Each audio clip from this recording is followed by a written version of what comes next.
Hey! You are listening to the Grumpy Guy BJJ Podcast. Hey, what's up, guys? Got to take care of a few things before we jump into this week's episode. First, our Ramping Isometrics for BJJ program. It is a 12-week program, all laid out for you. It's going to help you build strength and cardio in the fastest, safest, and most convenient way possible. This is how James and I have been training for the past year, and we love it. So we put this program together so you can just follow along, and we are certain you will see and feel the benefits that we do.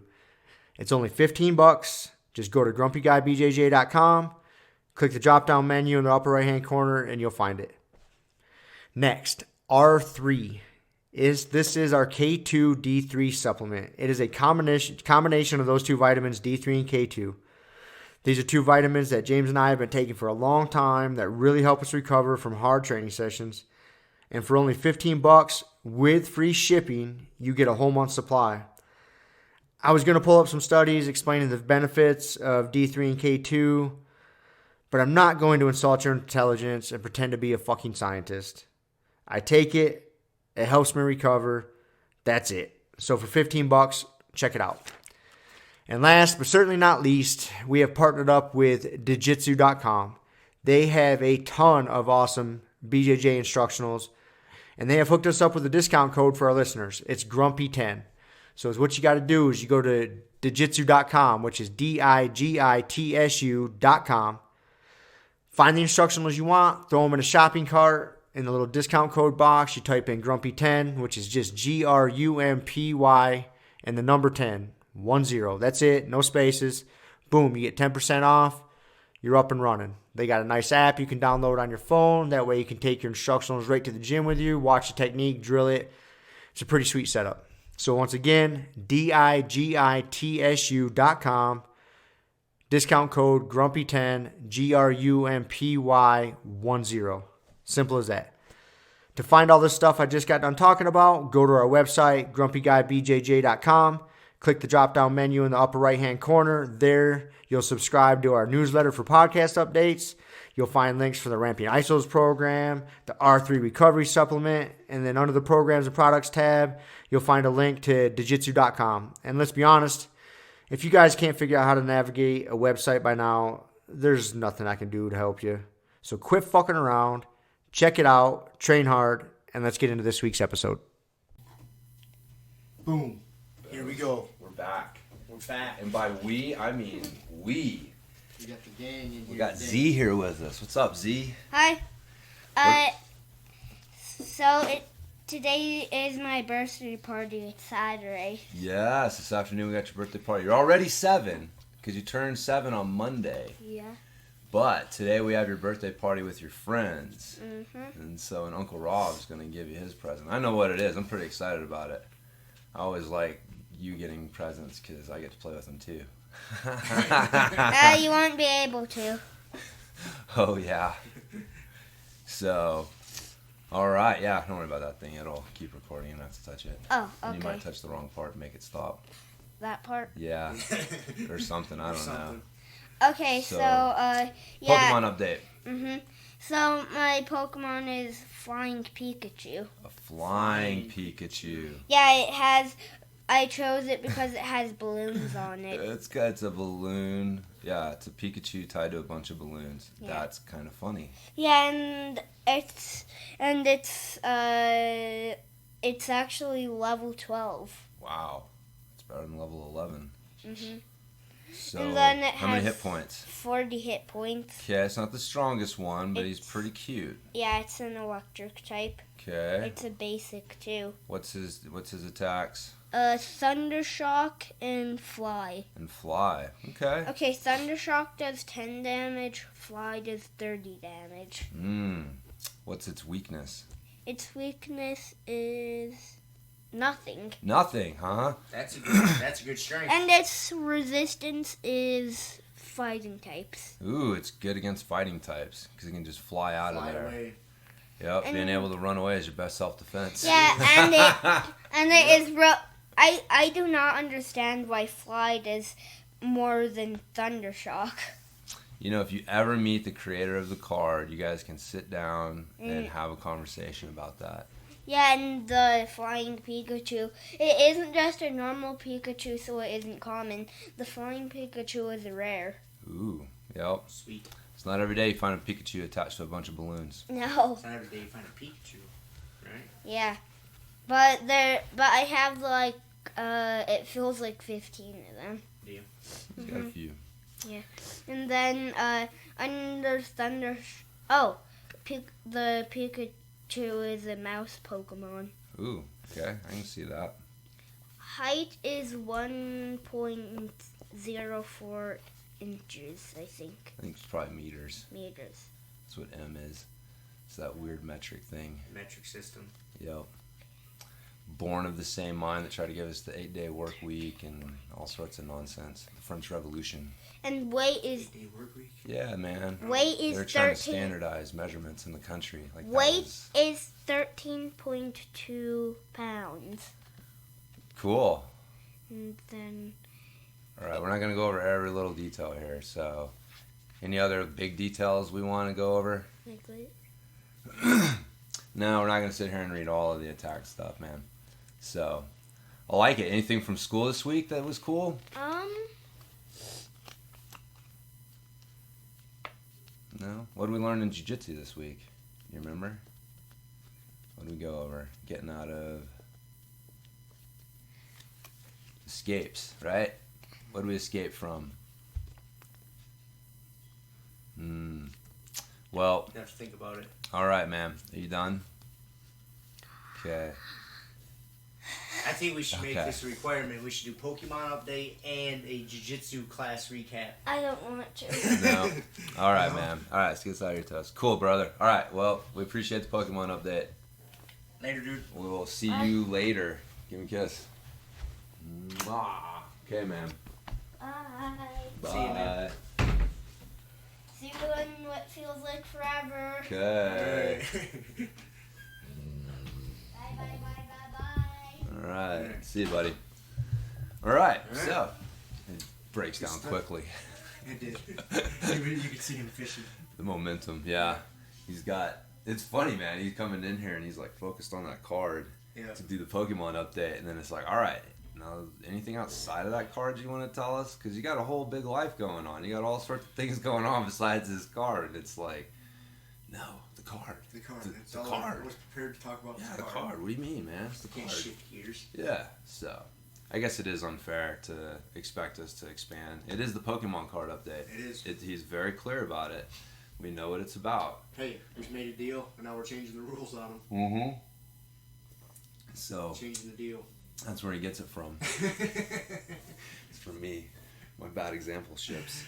All right. But anyways, Yes. we're here. We're here. Yeah. Saturday morning. And we just recorded Tuesday. Tuesday. It's right, man. Now we're back on normal track for now. Yeah. Although we're a little abnormal Saturday. I got to go meet a client at 10. So we'll be a short Is podcast. this a new client? Yes, it is a guy. Actually, the client is a I forget, like 13-year-old kid Okay.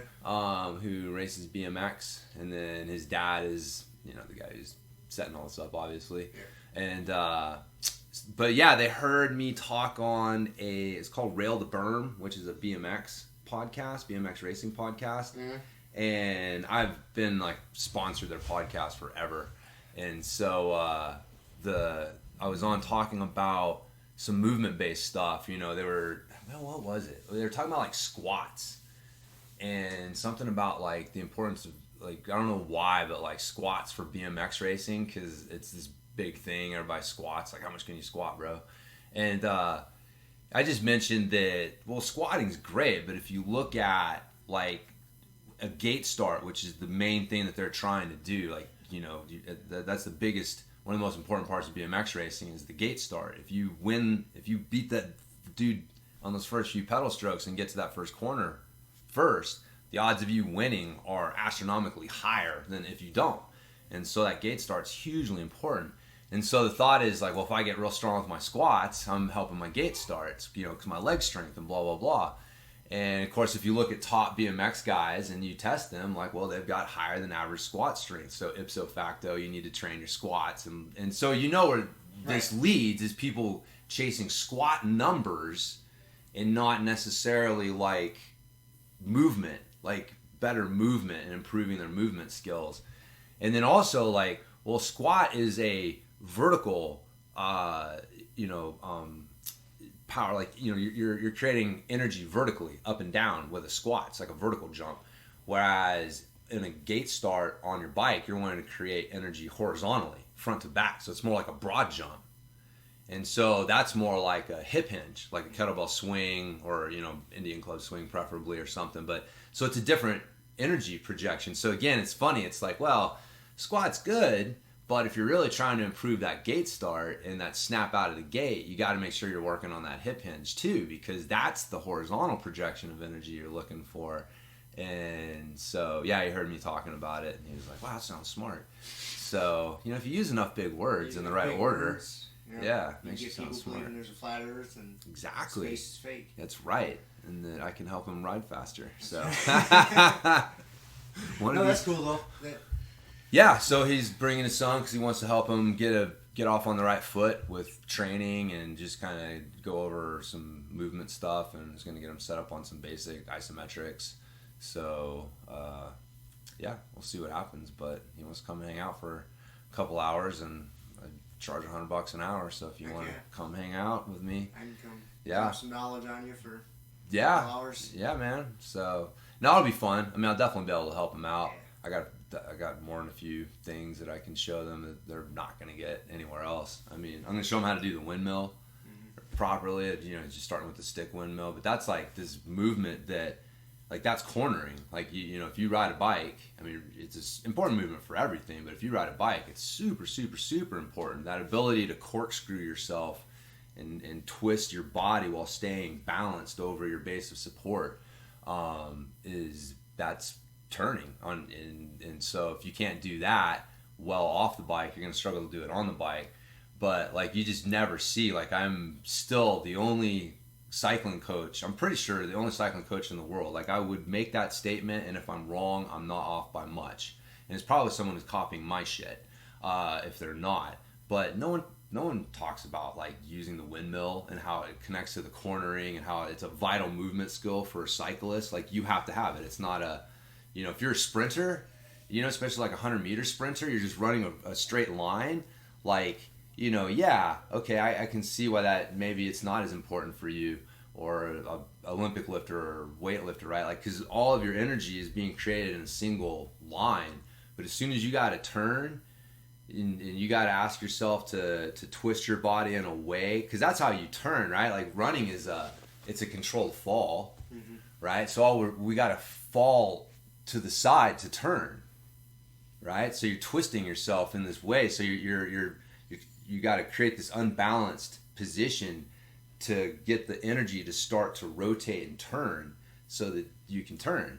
And so if you do that on any level, as soon as that comes in, that corkscrewing, kettle or the windmill type movement, that's what it is. It's your ability to shift your hips and your shoulders and stay balanced and all that shit. And so, fucking no one knows what the fuck it's good for. It's crazy, man. I don't understand, like, why people don't see it, but whatever. It's hard to coach. It is hard to coach. Yep. There's a lot going on. There is. And there's a lot of, like, the excuses are like, it's hard. I don't know. It's the student, right? It's not that no, you suck as a coach. Like, this is a vital movement skill, and you should be able to figure out how to get people to do it or something approximating it or working in that direction. Like, you don't just dismiss it as this advanced exercise that we don't really need to bother with, right? Like, we don't. It's like, no, man, that's fucking bullshit. That's lame. So it's like, we see it in jiu-jitsu, man. Like, it's hard to coach people how to shrimp. They got to figure it out. And it's like, no, man.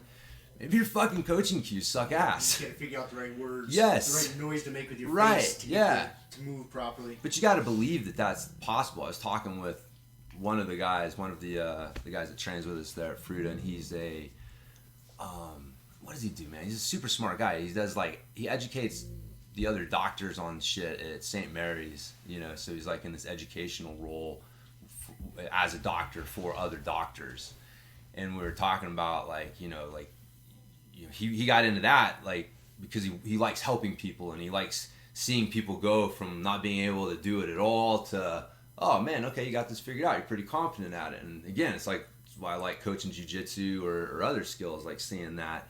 And we were just talking about like coaching it's a skill and it's a mindset, and as soon as you allow yourself to believe that it's the student's fault, even if it is the student's fault that things aren't working out, as soon as you allow yourself to believe that, like you stop searching for solutions. Yeah, you just write it off. Yeah, you stop looking for ways to improve as a coach. Like, you can't allow that mindset. If you're gonna have the term coach or teacher or something like that attached to you, then like you cannot have that mindset. That mindset cannot enter the picture, or else you're doing your students a disservice. Like, that's fucking lazy coaching, man. Because then it's easy to be like, oh, everybody's different. It's like, no, not everybody's different. Like, you just need to keep believing that you can find a way to do this better and keep searching for it. So it man, it applies to everything, man. As soon as you think you got it figured out, that's when you're fucked. Yep. So somebody will come along and show you that you don't have it figured out. Yeah. They'll have a different interpretation. You're like, wait, what? How did you get to there from what I said? Yeah. All right, let's back up. Oh yeah, man. So, but anyway, so that'll be good. Show them a couple good exercises and concepts for cycling, and then. Yeah. I'm guessing you probably do some like single leg squatting or lunging. Yeah. Probably, I would suspect. I mean, I do, in my mind, you got like the bases, your isometrics, right? So I'm going to teach them the 9, isometric positions or the stuff we do there. And then when it comes to the movement-based stuff for cyclists, the big thing is that, the lunge is in there. There's the lunge. There's that explosive hip hinge.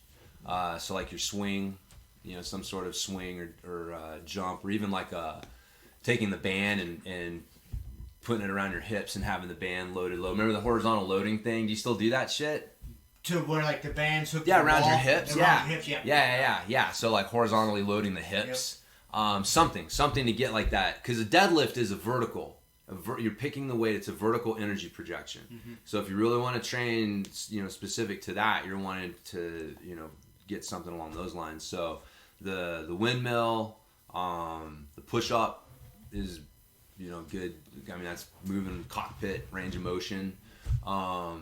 The push pull, like row, like renegade rows, I think you call them, right? Well, even with like the mace. So the bent, the offset leaving row, the mace end on the ground and then rowing up. Or no, just like a bent row with the mace. Oh, okay. And then you're just rowing the mace head side up, and you're leaving the other side down. So you're doing like this, the push pull, was the counter row or whatever you call it that you do. But really, for a cyclist, for a rider, what you would do is start at like a bent 90-degree elbow, and then you would push and away. Pull. Uh-huh. Yeah, because that pushing and pulling is cornering. Yeah, learn how to connect those two things is vital. And so lunging. I mean, that pretty much covers a lot. I'll throw in like a Turkish get up, and because it's just basic good movement skill. I always try to throw in some sort of jiu-jitsu based thing, something like I'm secretly training everybody to do jiu-jitsu. That's awesome. Yeah, man. Well, I mean, ground-based movement skills are important. So, like, I look at it as like jiu-jitsu stuff, but it's just, if you can't move around on the ground, like babies can, right? Like babies can navigate the ground better than most adults. Like, that's not good. So, like, the babies have these movement skills they've created, and that's the foundation for the standing up and the vertical-based movement skills. But then you lose your horizontal movement skills, and the vertical-based skills suffer. And so, you got to be able. That's why the Turkish get-up, was always so good. It's just crawling. It's just moving around on the ground. It's getting people to go from laying down to standing up and laying back down again.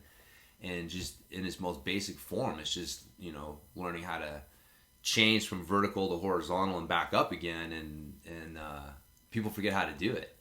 So yeah, you'll hear, like old people, like our parents' age, say, well, man, if I get down to the ground, I'm not getting back up. Yes, that's not good. That's not good. That's not good. The statistic I heard, and I said it in front of my Paul, our medical friend, and he didn't tell me that I was wrong. So don't you always hate quoting a statistic that you don't know 100%? You heard someone say it, so you're pretty sure, but you're about to say it in front of someone who might know for sure. So you're just like, oh God, I hope that this is right.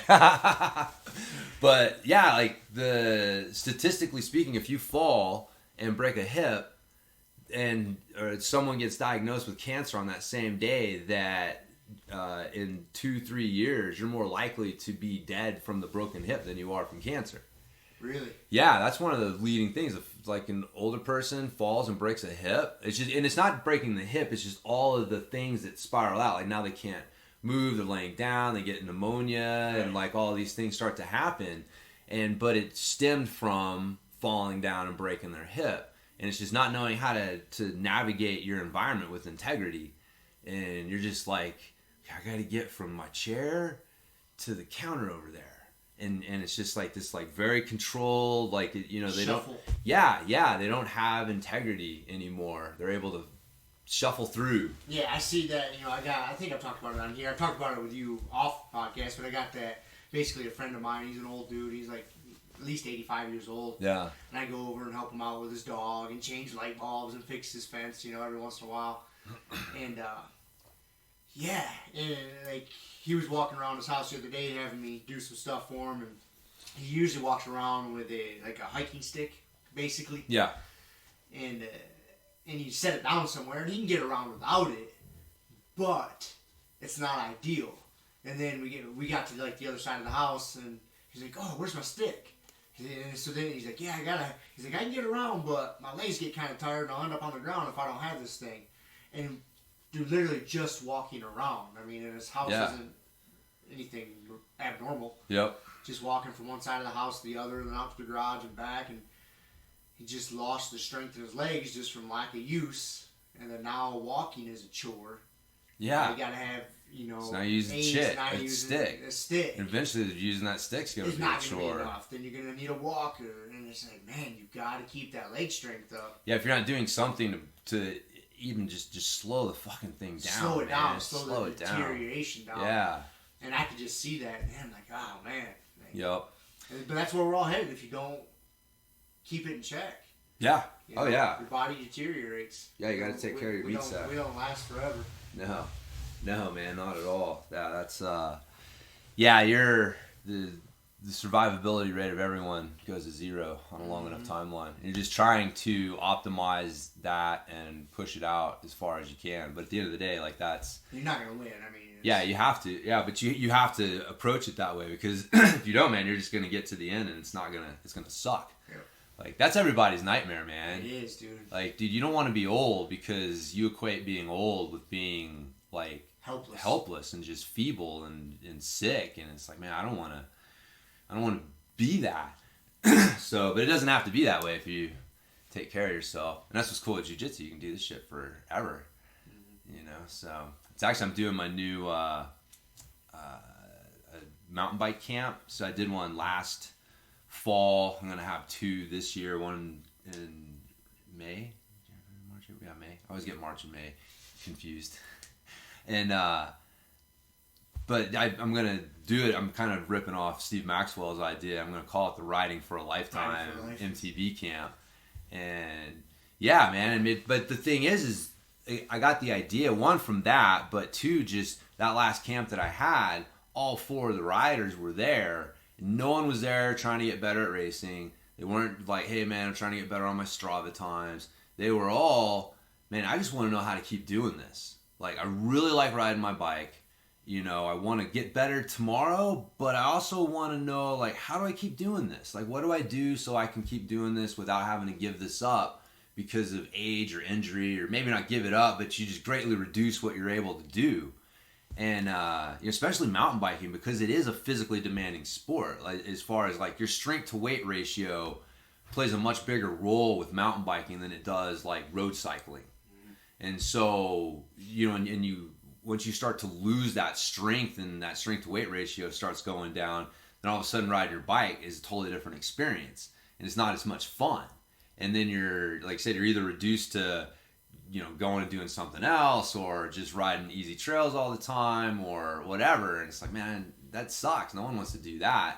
So that was the common theme though among everyone that was there. So I was like, well, obviously there's people want this. They want to know, how do I do this? Because it is like the training tactics, and this is, again, I'm talking about mountain biking here, but I got the idea originally from the Steve Maxwell camp that we went to, and this shit applies to jiu-jitsu as well, which is that the media loves the pros, and they love to document what they do, especially the high-end, crazy shit.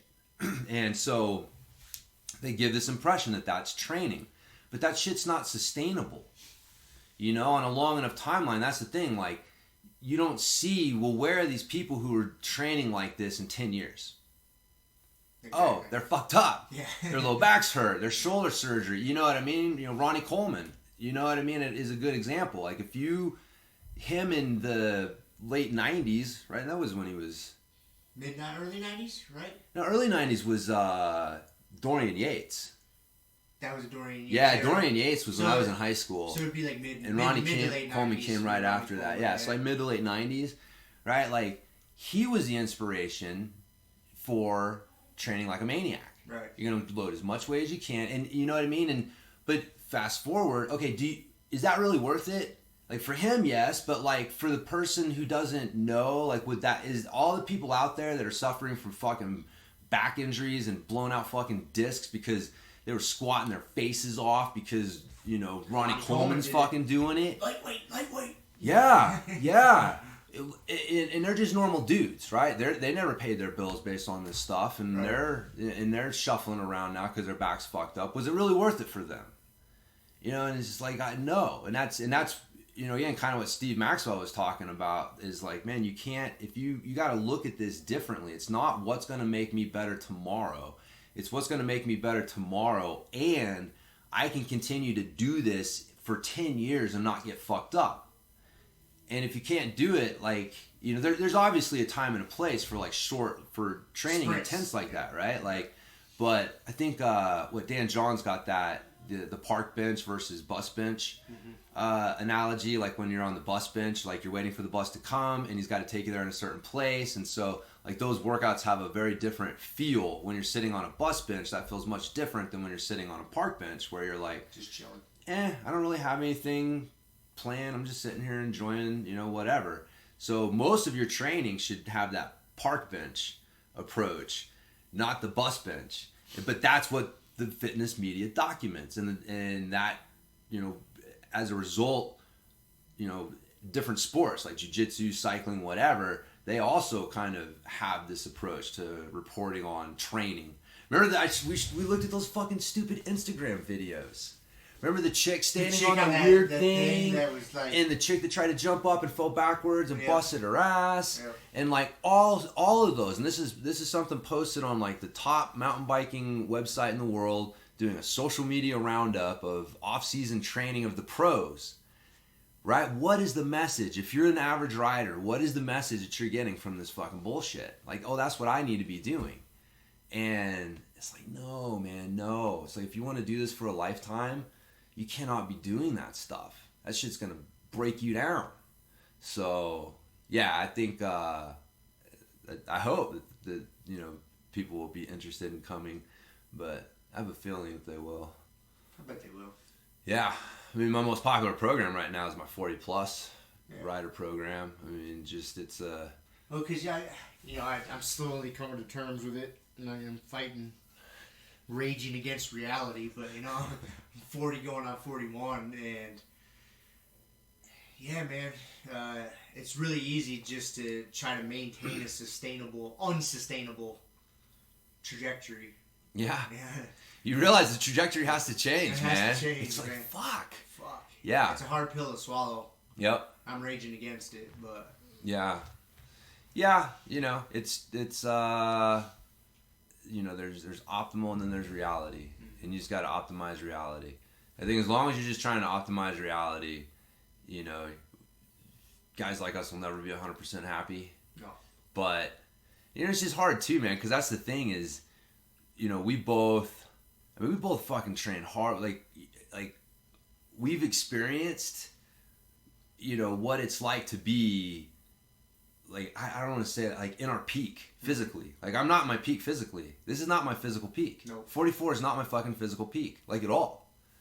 And so, like, and we not only experienced it, but, like, we kind of took advantage of it, you know? Like, we were training. We were doing shit. Like, I was riding bikes and fucking, that's when I started jiu-jitsu, you know, kind of towards the end of that. But, you know, same thing with you. So, like, we know. We've tasted it. We've seen it. And this ain't it. This ain't it. Uh-huh. So, yeah, it's funny, man. If you've never experienced it, like if you're one of these people who just like sat on your ass through your 20s and 30s, and then, I'm starting to kind of get woken up to the fact that I need to get in shape in my 40s, and so good, man, you get in shape and you fucking, you rock, but man, I'll tell you what, you don't know what it's like. It ain't the same thing. Like, you know, you can't, there'll always be that, man. I know exactly what you mean, but what are you gonna do? You just gotta optimize it, because if you don't, you're gonna end up like shortening things even more, right? Like it's like we got that timeline. How can we extend this timeline out? And yeah, you either realize like this is unsustainable, and you do what you need to do to keep the timeline extended out, or you rage against it and you end up like cutting that timeline shorter. Mm-hmm. So it's the choice. The choice is yours. Not just one choice. There's many choices. Yeah. On a daily basis. Yeah. Yeah, you know, I tried to be smart, like, you know, because I took that last week off, you know, so I hadn't trained in like a week and a half. You know, I went to Silverton and skied on Monday. That was a pretty intense day. You know, I'm working out at home, but not intense. But I took like a week and a half off from jiu-jitsu because, you know, I'm dealing with that cough and whether it was lack of sleep or kratom addiction, still up for debate. But anyways, so like I, you know, went in and trained last night, but I cut myself short. Like I wanted to do another 3-4 rounds, but I got done. I was like, all right, man, I need to leave here still wanting to train more. Yeah. Not just like completely, just first day back in a week and a half and just go turbo destructo. Yeah. Which mentally I know I could have. I was like, oh, fuck, I can do another 2, 3, 4 rounds. Let's do this. I was like, let's put the brakes on. Be smart about it, because I want to train again today. Possibly train again tomorrow, maybe ski. So I'm like, let's be smart. I just don't want to just jump into the deep end of the pool. Yeah. Let's see, already, yeah. I mean, naturally start modifying things. Yes. But, yeah. It's not, I don't like having to make that choice. But I know that bill, I'll have to pay that bill eventually if I don't. So yeah. Like, all right, let's back off a little bit. Yeah, I know. I think I just kind of made peace with it at some point. I haven't yet. But no, you'll be happy. You'll be proud of me, man. I tell you, like this past week or so, week and a half, I've taken it pretty easy, and I've been eating a lot. Nice. I've just been resting, dude. I've just been eating. Nice. Because like I took a couple days and did track my calories. Just I didn't change what I was eating. I just wanted to see like, man, how? Because I haven't tracked it in a while. Yeah. You know, I always like kind of weigh out my portions because that way I know how much I'm eating. But so there was like 3 days in a row I tracked. Like, okay, how much am I actually eating? And I wasn't not eating. For my level of activity, I wasn't eating a ton of calories, man. Yeah. I think, you know, on my active days or my normal lifestyle, I should be eating upwards of like almost 3,000 calories probably to maintain. Roughly. Yeah. I mean, I'm not a fucking scientist, but just you know, I'm just going on maintaining a body weight, muscle mass, and energy.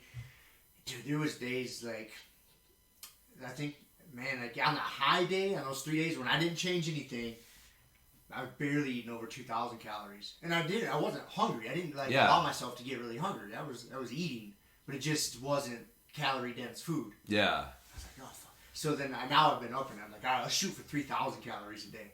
That's a lot of fucking food for me, man. I'm not used to that. Well, that's where donuts come in. Yeah, well, dude, like the small, so yeah, that's what I say. You'll be proud of me, man. Like I scored a coupon for like a couple $dollars off these Klondike donuts. Yes. These ice cream like Klondike donut bars. I was like, oh yeah, let's eat these. These are 250 calories a piece. There you go, man. So I bought a thing of those, and like this morning, And I didn't feel good after eating it, but I was like, all right, I need to fuel for the day. Let's eat a bunch this morning. So I ate 4 eggs, 5 eggs, then I ate 3 waffles. Like, there were these gluten-free, just like freezer waffles, throw them in the toaster oven. And I put almond butter and a little bit of honey on top. Ate the shit out of those. I was like, God, there's a lot of fucking food this morning. Yeah. But I'm not going to eat until probably Z's birthday party today. Right. You know? Yeah. So then, come 3, 4, 5 o'clock this afternoon, just because they're Yeah. training and this and training. Like, I won't get home. I might snack a little bit come 2 o'clock, but I'm going to go from 7 a.m. until 2 with a very high level of activity without eating anything. Yeah. So I'm like, all right, let's put some calories in the system. Yeah, man. No, that's smart. Yeah. Eat for what you're about to do. Uh-huh. Yeah, that was always Fred Hatfield's thing, old Dr. Squat. Yep. I like that guy. And then, who Mike Dolce always claims that, in his stuff. Like, eat for what you're about to do. Eat for your... Are you going to be taking it easy? Well, then don't eat as much. Oh, you're going to have a lot of, energy expenditure? Well, put some fuel in the tank. Yeah. Yeah. I know people get caught up trying to play catch up, because of the whole, like, post-workout window idea. And that's such bullshit. And, yeah, I mean... That's a marketing supplement. Yeah. Company scam. Maybe it does something, maybe it doesn't, but it got people focused on the wrong thing. Yep. And so that was always, again, what Dr. Squats, he was like, no, man, stop focusing on eating for what you just did. Eat for what you're about to do. And then, yeah, if you want to do some post-workout thing, whatever. But, yeah, you got to get those calories in. So it's good, man. I'll be interested to hear how it, I took this past 2 weeks, and I kind of had it set in my head after their conversation a couple weeks ago. Like, all right, I'm going to take these couple weeks, kind of relax for my standards, and eat more, and try to sleep more. And then, starting Monday, I'm going to dial it in. Like, okay, now I'm seeing what a lot of calories is. I've allowed myself, man, to eat waffles and these Klondike, but just eat a fucking ton of food. A lot of good, clean food still, but a lot. Yeah. For me, because I'll get home from a day of work, and tracking, and I'm still like, dude, I get home like, fuck, I gotta eat almost 1,000 calories today. Yeah. So eat 1,000 calories, like, when I get home from work, like, that's a lot of goddamn food. Yep. And I'm like, fuck it, just do it. Yeah, man. Yeah. So. Good. We'll see. I don't know. I gotta figure out a plan. I'm gonna come up with a plan this weekend, okay, I should shoot for this much, and then try to space it out throughout the day. And I got to come up with a good system. Yeah, that's the idea. Just you just figure out what works for you with that. But you just know over a 24-hour period, you're expending X number of calories. You probably need to be taking in X number of calories. Yeah, see, that's the problem. I was consistently in a deficit. Yeah. Consistently. Oh, yeah. I know. I knew it. Not really intentionally. Right. But just, yeah. Well, like I said, your energy demands are higher than normal, and you're eating like super clean, just nutrient dense, calorie low foods, which is for most people is great. But that's why I was telling Kiele, we were talking about it. Dude, it's funny, that podcast has been the subject. I've had several people come up to me and make comments about our discussion about your diet or the kratom thing or whatever. It's funny, man. People that's funny. Just cracking up over it, man. And so and so I was like, we were talking about it a little bit, and I was like, dude, sugar's not. That's why I told him to eat a donut, right? Like, sugar gets this bad rap, but sugar is a performance enhancing drug. Like, when refined sugar first became available, like, they were giving it to athletes, and it was improving their performance. It was, it's helpful in certain areas. It's been, demonized because it is, for most people, just this ubiquitous thing they can't get away from, and they have to be so conscious of it and really limit their intake of it, because if they don't, it gets over the top so quickly. And so just the overall feeling towards sugar is a donut is bad. And it's like, man, that is... Our ancestors would have fucking mowed those donuts without even thinking twice. They'd have been like, what the fuck is wrong with you? This is a calorie-dense food. We don't get this shit very often, man. Like, I gotta go chase down this mastodon or whatever, and you're bitching about, like, this, I'm trying to rip his liver out. That's my donut right there, is his liver. And here you are. So, no, man, it's the idea of, like, 80% clean, good food, 20% what you would consider. And when you say junk, I mean, I guess it's even within that, right? Like it's more like I would categorize it more like nutrient dense, calorie poor, and calorie dense, nutrient poor. Mm-hmm. Like if you break up foods into those two categories, and as long as 80% of what you're eating falls under the nutrient dense, calorie poor category, then you're fine. It's and you can have some calorie dense, nutrient poor stuff. But the problem is most people, that's reversed. Right. They're doing 80% of the calorie dense, nutrient poor shit, taking 20%, and then going to their doctor saying like, I can't lose weight. Look at me, I ate a fucking salad the other night, and I still can't lose weight. It's like, well, you drink 12 sodas too during the day, man. Like that one salad only represents like 5% of your caloric intake. Mm-hmm. Like this isn't how this works. But yeah, it's use sugar wisely. So donuts and waffles and stuff are all right. Those Klondike donuts are pretty good. I'll bet. Pretty tasty. Yeah, that's why once in a while I just gotta get some cookies and cream ice cream and. I put one of those Klondike donuts on top of a waffle. Ooh. That was pretty fucking tasty. Yeah. That was a good calories. See? It tastes good. I know, because I was like, dude, I need some more calories. I was like, all right. I was full. Like, I really don't need to eat anymore. I'm like, oh, but this sounds pretty good. I was like, I can handle it. Yeah. Fuck yeah, man. So, all right. So I wanted to, Kiele had an observation or something she was going to tell you. And then I told her not to tell you, right? Because I wanted to tell you on the podcast. Oh, that's right. And I didn't quite hear her, so it didn't Yeah. So she found out from our friend Yassine, the Iranian Turkish wrestler dude. Sorry, yep. And he works at the jail. He's an officer, jail guard there. Yep. And she ran into him somewhere, and they were talking, and he told her that dude, some recent survey came out, and Grand Junction is like one of the most dangerous cities in Colorado. Like Denver, like it ranks worse than Denver, according to the statistics thing. And Fruta was top 10. They were number 10, or we're number 10. So you're safe here, buddy.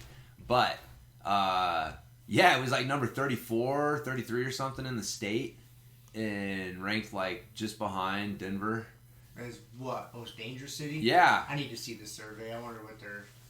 Well, he was... what kind of statistics are we looking at here? It was based on FBI database of like, violent crimes and property crimes, and so things like that.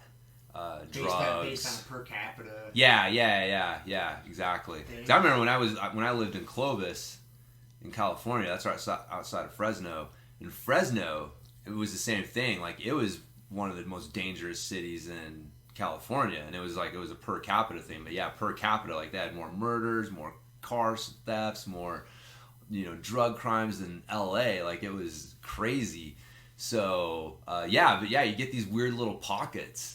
And I guess Grand Junction is one of them. But he was saying one of the reasons is, he said North Avenue and Horizon are the two like big crime areas, big problem areas around here.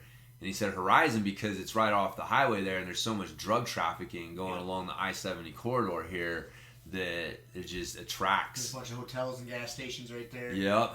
It's weird. It's a weird scene. You drive down that Horizon Drive. Yeah. And you see a lot of unsavory characters cruising around. Yeah. You do. Yeah. No, it's an interesting mix, man. You got that, and just we've talked about it before. Like Junction has a huge homeless problem. Yeah. I mean, there's such a big transient population here, and so when you combine, like, you've got this this transient population, kind of a homeless problem, and you happen to be sitting on a drug pipeline. Those two things combine, and that's how you end up with the little town on the western slope of Colorado in the middle of nowhere being like one of the most dangerous cities statistically in Colorado. So I know the solution. Let's hear it. I'll tell you the fucking solution. Okay. Two-pronged approach. Okay. One, it starts with police brutality. Like, bring it back. Bring it back a little bit. Like, let these cops get a little aggressive. And make people think twice of smarting off the cops and having interactions. Like, if they think, oh, this cop might whoop my ass, let's avoid all interactions with cops. Yeah. There's one. That's the first prong. The second prong of my approach is, prosecuting the shit out of people. So if you get caught with some sort of crime in Mesa County, like, throw the fucking book at them.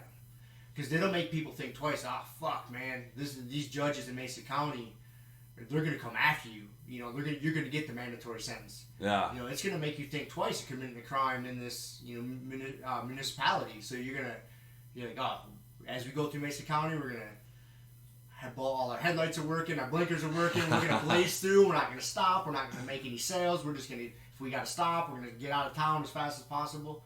You put those two things in, the message gets out into the criminal community, like, don't break the law in Mesa County, because you're going to catch a cop ass whooping, and then when you go to jail, you're going to catch they're going to throw the fucking book at you. Yeah. And see, that's what it is. Like, if those things don't happen, people aren't afraid to fucking break the law. Yeah. No, man, the cops don't do shit to you there. It's pretty lenient. No, man, you need to start prosecuting the fuck out of these people. Yeah. And it'll discourage you, man. Yeah. And it takes a little while to play out, but that's true. I'll run for mayor next year. There you go, man. That'll be your ballot. That'll be my police brutality and throw the book at him. Throw the book at him. My two-pronged approach. And I can already see, like, I can have a logo, have a cop with a book just beating a fucking homeless guy. Beating a homeless dude with the book. Yes. That'll be pretty sensitive, man. Yeah, you'll I'm telling you, you'll get some votes.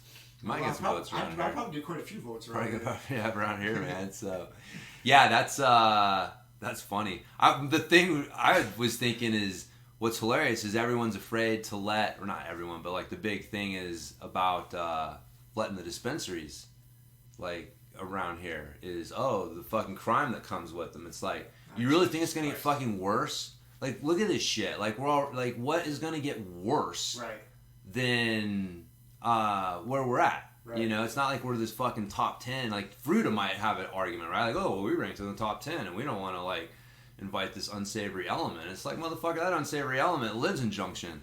So, like, what the fuck are you guys worried about? I mean, if anything, it would lower some of some of the crime and some of the shit is still, like, marijuana fucking related. Yep. Like, that's insanity. If you have any marijuana related crime, because like you've refused to let the legal market come into your area, and you've just continued to let the black market exist. Like, really, like, I like your approach, but like my approach would be to figure out how we really handle the drug problem. How do we legalize the drug? How do we get the fucking power and money out of the criminal's hands, right? Like, if you legalize the drugs and all of a sudden there's no demand for them, the corridor goes away. And so, that would be one. And then, man, like, I'm with you on the like, throw the book at the fucking homeless people. Yep. You know what I mean? Like, if you're on Main Street and you're harassing people and you're causing a problem, and then the cops ask you to leave and you start fucking getting belligerent, like, yeah, dude, you get fucking you get escorted very aggressively to the jail, and you get the fucking book thrown at you. Yeah. And, like, that would definitely discourage the homeless people from being so fucking aggressive and so entitled, is if they were afraid of, like, if I butt up against the legal system, I'm going to get in trouble. Right. But the problem is if they know now, if they butt up against the legal system, there's a very good chance that the officer that they're dealing with can get in trouble. Yep. And so they know that, and they fucking walk around knowing that, like, man, I can do whatever I want. In worst case scenario, they get incarcerated and they get three meals a day and a bed to sleep in. Yeah. And they're not outside anymore. Yeah, that's why you have some sort of work program. Fucking having them do something. You gotta be doing something, man. Yeah, a lot of those breaking fucking rocks or something. Yeah, going to jail is an upgrade for them. Right. Yeah, well, that shouldn't be. You should be doing something to contribute. Like, to contribute back while you're there. It should be not a pleasant experience. Yeah, it's not a vacation. Right. It's not a staycation. They're not incentivized. There's no incentive for them to behave. Nope. None. So it's like, all right, well, that's the problem. How do we get rid of the fucking demand for the drugs, and how do we incentivize the homeless people that when they're here, to behave and just be nice, man. Don't be entitled assholes.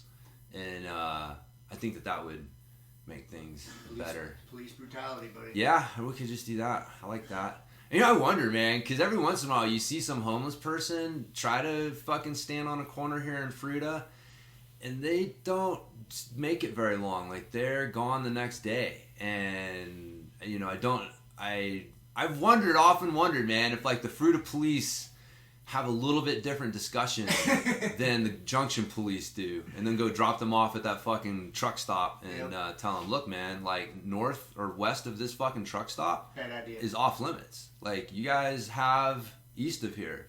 Junction is yours. Fucking go there. But we do not tolerate that panhandling fucking nonsense in our fair little town.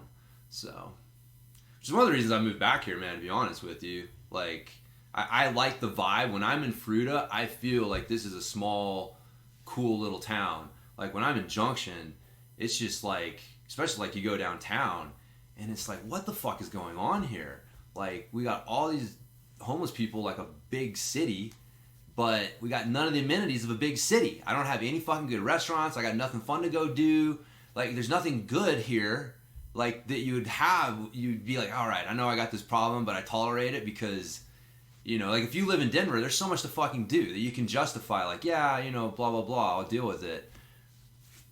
What's our fucking payoff, man? What's our fucking payoff? We got big city problems, but, like, not a lot of big city benefits. Yeah.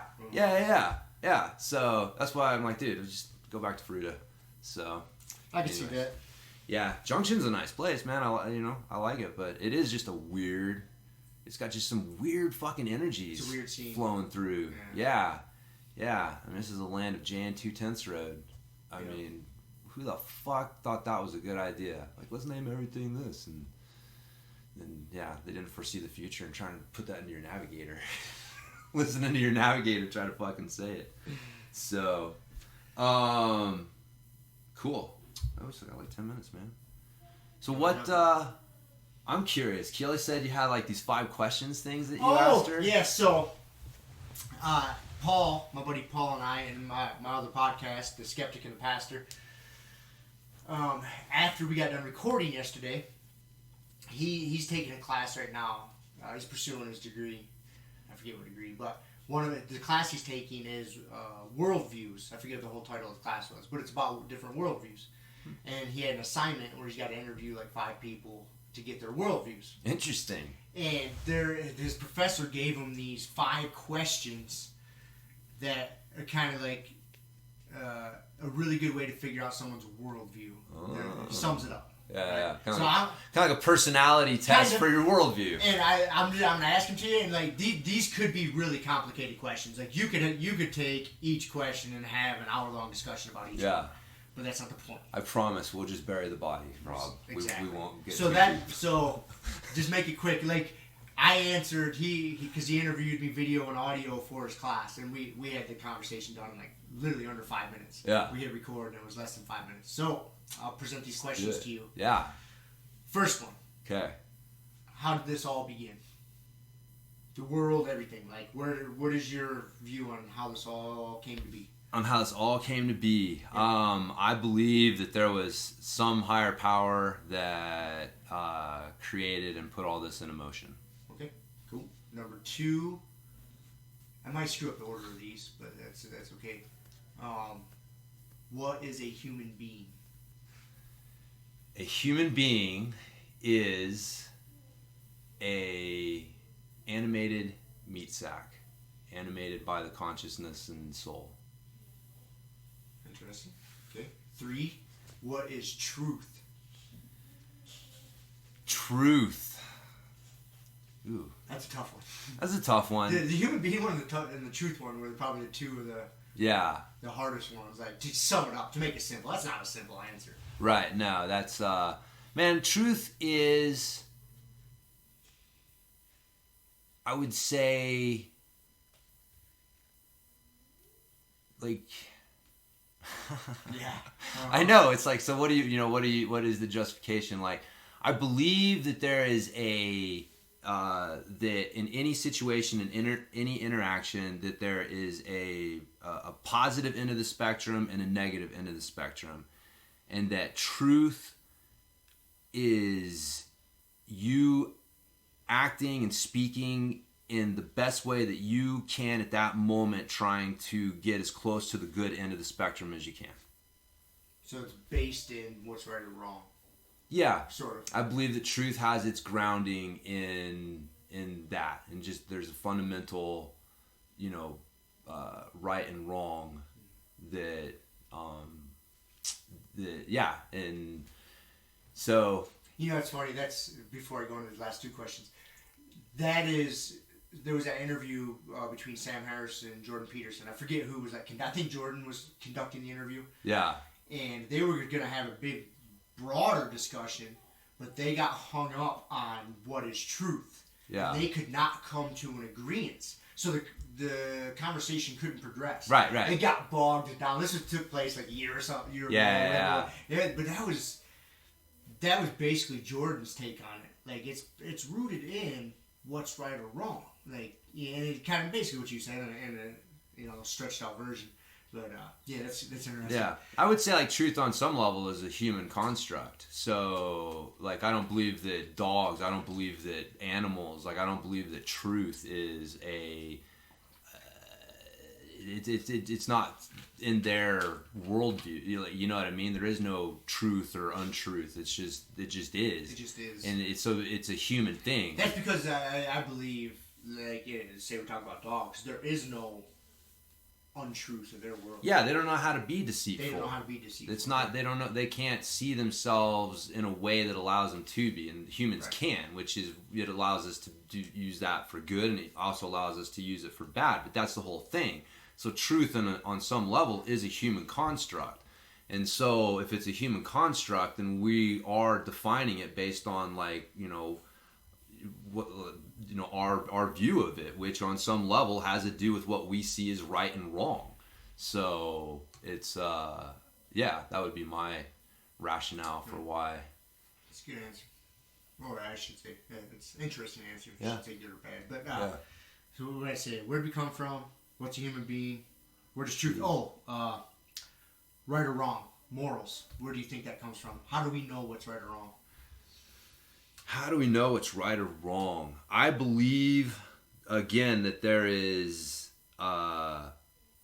that's one of those things that makes human beings unique, right? The animated meat sack. Like, we're more than, animals because we have consciousness. We have, what could be called a soul. And that I believe that is the source of the morals. And so, you say like God or the higher power that put all this into motion, that this consciousness is a connection with that larger thing, and that so on some level I believe that it's coming from that there are, again, like there is a universal like positive and negative, and that we're trying to figure out how to.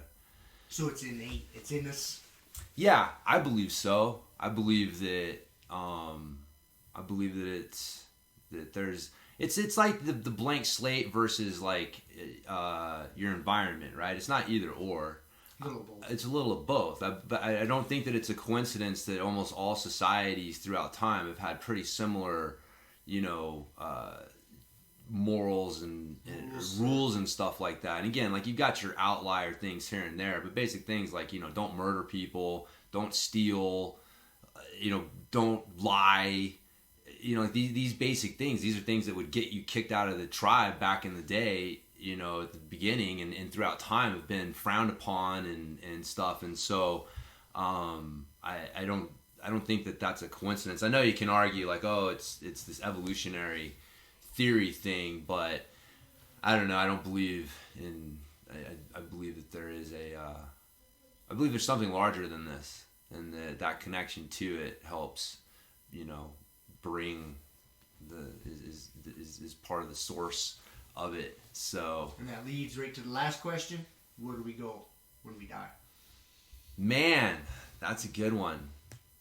I would say that I believe that there's something after this. I just don't believe like our human brain can even begin to comprehend it, and that you try to put words and stuff on it, and so like Christians believe that it's the pearly gates and angels singing and or whatever, right? Like there's an afterlife, Buddhist and reincarnation and all that good stuff. Right? Yeah. So I believe that's just attempts for humans to try to put some sort of understanding on it, but I don't fucking know. I believe that there's something, and I don't know, man. It'll be interesting. It'll definitely be interesting to see, because again, like coming up as a kid raised in a Christian household with a preacher for a father, like you get this idea that you're at the end, everyone's gonna be standing around, and there's gonna be heaven and hell, and God's there, and Jesus is there, and they're gonna be like judging you, right? Like this is the fucking thing. You're gonna get judged, and then you're gonna go up, and they're gonna be like, blah blah blah, and then okay, here, right? I mean, that's kind of the picture that you're given of this whole situation, and I don't know, maybe that's what it is, but I think that when you really sit down and think about it, like that just sounds absurd. It does sound absurd. It sounds absurd. It does sound absurd. And that, again, I really, I don't know, man. It'll be interesting, but maybe that is what it is. But I think I don't think so. So. Those are it.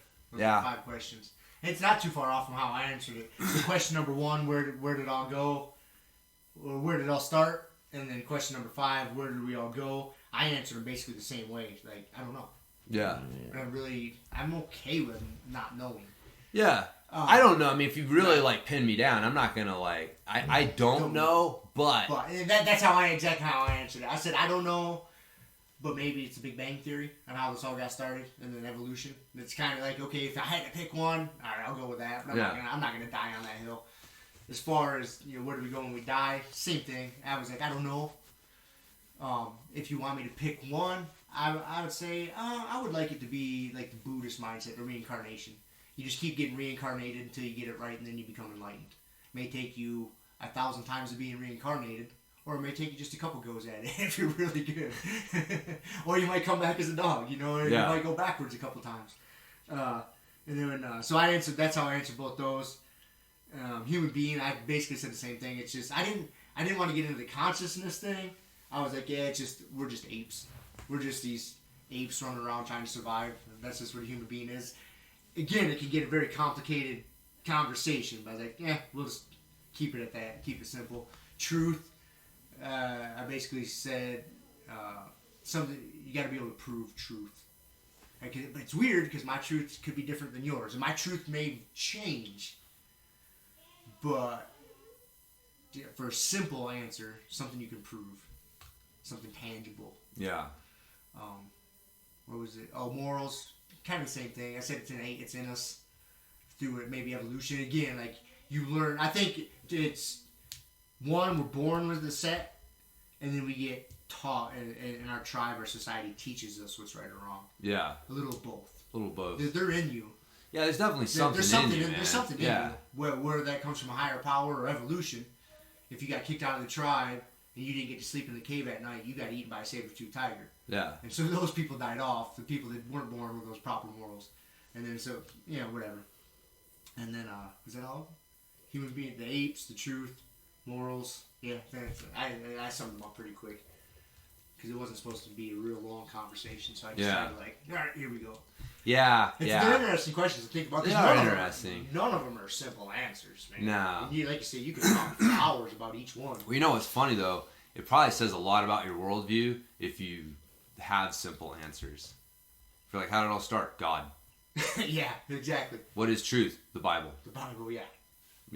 Well, as I said, they're interesting where are we questions. going? Heaven or hell? Yeah. I'm going to heaven. Fucking everyone else? I don't know.